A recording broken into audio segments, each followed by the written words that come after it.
आत्मसम्मान को कहीं ना कहीं बहुत क्षति पहुंचती है जब ये बताते हैं कि मैं किसान हूं या मैं पशुपालक हूं या बकरी पालक हूं।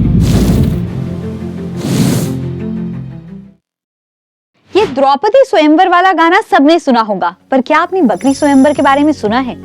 शादी सिर्फ इंसानों की होती है, ये हम सब ने सुना है। लेकिन अगर मैं आपसे कहूं कि बकरियों की भी शादी होती है तो शायद आप इस बात को मजाक में लें। उत्तराखंड के एक दूर दराज गांव में बकरियों का स्वयंवर होता है तो शायद आप इस बात को मजाक में लें या सिर्फ मुस्कुराएंगे। पर टिहरी गढ़वाल के पंतवाड़ी गांव में हुआ बकरी स्वयंवर मजाक नहीं होता, बल्कि पहाड़ों के पशुपालन और जिंदगी से जुड़ी एक गहरी सोच का हिस्सा है।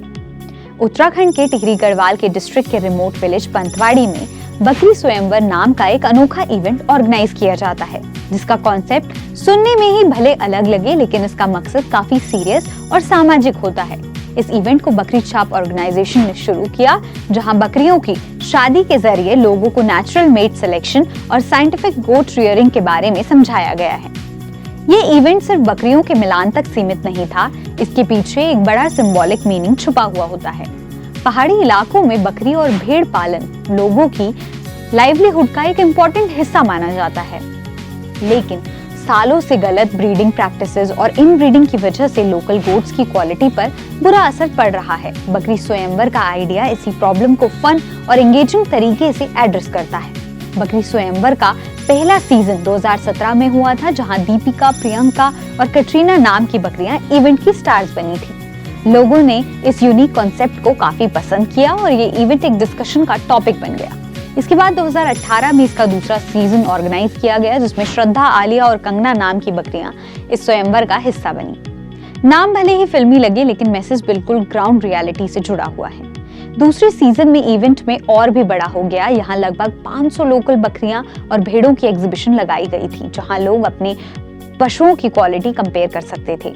इसके साथ ही 25 ट्रेन गोट रियरिंग एक्सपर्ट्स की टीम मौजूद थी, जो फार्मर्स को scientific breeding, nutrition, health care और मैनेजमेंट के बारे में प्रैक्टिकल जानकारी दे रही थी। लगभग 750 गोट रियरर्स इस इवेंट में शामिल हुए थे, जो इस बात का सबूत है कि लोग इस इनिशिएटिव को सीरियसली लेने लगे हैं।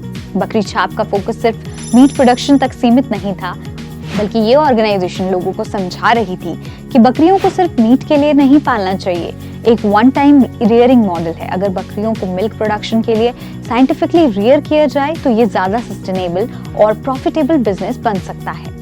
इसके अलावा बकरी छाप उत्तराखंड के tradition food, grains, homestay culture को भी प्रमोट कर रही है, ताकि टूरिज्म के जरिए लोकल लोगों के एक्स्ट्रा इनकम मिल सके। एनिमल हस्बेंड्री डिपार्टमेंट के ऑफिशियल्स के मुताबिक पहाड़ों में इनब्रीडिंग एक बड़ी प्रॉब्लम बन चुकी है, जिसकी वजह से बकरियों का वेट और मिल्क प्रोडक्शन धीरे धीरे कम होता जा रहा है। लोग अभी भी साइंटिफिक ब्रीडिंग प्रैक्टिसेस से अवेयर नहीं हुए हैं और ये नहीं जानते कि छोटी छोटी वैल्यू एडिशन से ज्यादा प्रॉफिट कमाया जा सकता है। बकरी स्वयंवर जैसे इवेंट्स इसी अवेयरनेस गैप को भरने के लिए काम करते हैं। आखिर में बकरी स्वयंवर सिर्फ एक यूनिक और एंटरटेनिंग इवेंट नहीं है, ये सस्टेनेबल पशुपालन, रिस्पॉन्सिबल टूरिज्म और सोशल चेंज का एक पावरफुल एग्जाम्पल है। ये इवेंट कम्युनिटीज को जोड़ता है, बायोडाइवर्सिटी को प्रमोट करता है और लोकल इकोनॉमी को सपोर्ट करता है। पहाड़ों के लिए ये सिर्फ बकरियों का स्वयंवर नहीं, बल्कि अपनी परंपरा, प्रकृति और रोजगार को नए नजरिए से देखने का एक नया मौका है।